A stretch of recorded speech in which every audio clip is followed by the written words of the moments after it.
Alors, dans la géographie des douleurs africaines, Patrice Lumumba n'est plus une simple donnée biographique séquestrée par les archives du XXe siècle. Il est devenu une omniprésence qui hante les replis de la conscience nègre. Alors, sa mort, survenue le 17 janvier 1961, ne fut pas une extinction de son être, mais une libertisation, parce que en dissolvant son corps dans l'acide, ces bourrons ont commis l'erreur métaphysique de transformer l'homme en une atmosphère. Comme le déplorait Aimé Césaire dans sa tragédie consacrée au leader congolais, Lumumba et ses prophètes fusillés ou se voyant de l'indépendance africaine. Et dans cette même tragédie, une saison au Congo, Lumumba est comparé à un sacrifice nécessaire, je dirais quasiment christique. En effet, sa mort l'a transformé en un mythe immortel, continua d'inspirer les luttes de libération. Donc, si le corps a disparu, la vérité de son message demeure le seul point magnétique capable de réorienter la nation congolaise aujourd'hui en pleine désorbitation. Alors, aujourd'hui, pendant que les collines de Kivu et les rives d'Ovira gémissent sous la botte de la prédation globalisée, interroger l'ombre de Lumumba n'est pas un simple exercice de nostalgie, c'est un acte de résistance. En fait, que voulait Lumumba au fond? Il voulait une indépendance réelle et non une indépendance de façade. Et il voulait une indépendance où la Belgique ne garderait plus le contrôle des richesses et le levier des décisions. Lumumba prônait l'unité nationale, il était anti-tribaliste. Il ne considérait pas le Congo comme une juxtaposition des tribus, mais comme une nation à part entière, unie par le même destin. Parce qu'il craignait aussi que les forces étrangères utilisent les divisions ethniques pour affaiblir le pays. Lumumba prônait la dignité et l'égalité. Il ne voulait pas que le Congolais soit considéré comme des citoyens de seconde zone.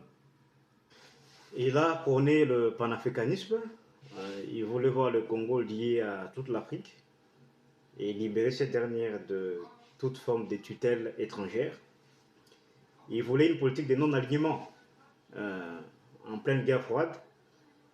Il refuse que le Congo devienne un terrain d'affrontement entre les États-Unis et l'URSS.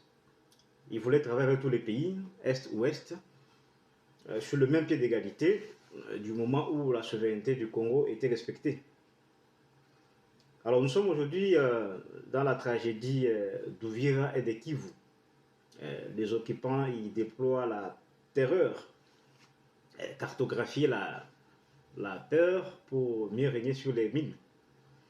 Et le scandale géologique s'est transformé en un scandale ontologique. Et le monde regarde ce spectacle de la douleur avec un silence complice, car les smartphones qui filment le massacre se nourrissent du coltan arraché à la plaie. Et Lumumba s'adresse aujourd'hui au tréfonds des âmes. D'abord aux rebelles, parce qu'il y a des Congolais, d'arrêter la fratrie conflictualité, de cesser d'être complices des puissances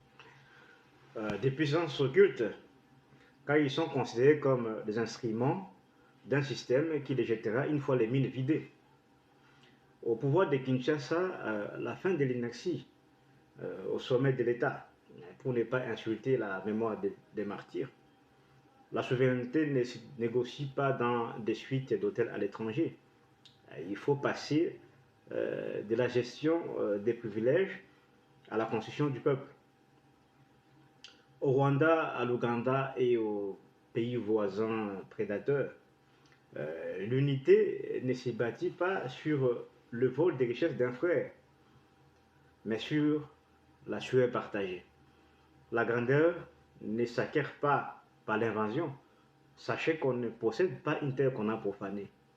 L'Afrique ne sera une puissance que lorsque nous comprendrons que chaque colline du Kivu est une vertèbre de la colonne vertébrale du continent. Briser le Congo, c'est paralyser l'Afrique de Frantz Fanon qui avait dit l'Afrique a la forme d'un revolver dont la gâchette est placée au Congo.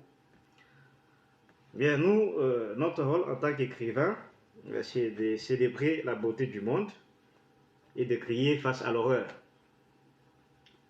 En temps de guerre, nous avons le devoir de témoigner comme chroniqueurs de l'innommable pour mobiliser les consciences, faire circuler les poèmes sous le manteau, afin de redonner du courage aux opprimés et dénoncer la tyrannie face à cette barbarie.